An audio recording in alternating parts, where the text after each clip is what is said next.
ദിവ്യമായ കസേരയിൽ ഇരിക്കുകയാണ് നമ്മളിപ്പോൾ. ഇതിൽ വേറെ ആരെങ്കിലും ഇരുന്നാൽ കുഴപ്പമോ? സ്റ്റാറ്റസ് കൂടി കൂടി വരിക. ഇത് കുറച്ച് കഴിയുമ്പോൾ ഇതിലൊരു ആർച്ചും കൂടെ വരും.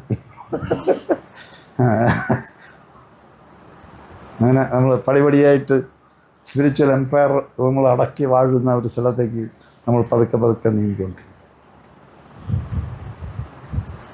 അപ്പോൾ ഞാൻ ഇതൊക്കെ പറയുന്നത് എന്താണെന്ന് പറഞ്ഞാൽ ഈ ആത്മപരിശോധനയിലൂടെ മാത്രമേ നമുക്കിതെല്ലാം ബ്രേക്ക് ചെയ്ത് കളയാൻ പറ്റൂ. ഇല്ലെങ്കിൽ ഒന്നും ബ്രേക്കാവില്ല. നമ്മൾ വിചാരിക്കുക എങ്ങനെയാണെന്ന്. എന്നിട്ട് നമ്മൾ പഴയ പെരുമാറ്റത്തിലോട്ട് തന്നെ പോകും, പഴയ സ്ഥലത്തോട്ട് തന്നെ വീണ്ടും വീണ്ടും വീണ്ടും പോകും. ഇപ്പോൾ ഇവിടെ നമ്മൾ അക്വയർ ചെയ്ത് വെച്ചിരിക്കുന്ന കാര്യങ്ങൾ ബലം കൊടുത്ത് ആ ലൈഫ് സ്റ്റൈലിനെ നമ്മൾ മാറ്റി വേറൊരു ലൈഫിലേക്ക് നമ്മൾ ഇറങ്ങി നിൽക്കുമ്പോഴും ശ്രദ്ധിച്ചില്ലെങ്കിൽ പഴയ സാധനത്തിൻ്റെ ആ വയറിങ് നടന്ന ആ പാറ്റേൺ ഉണ്ടല്ലോ,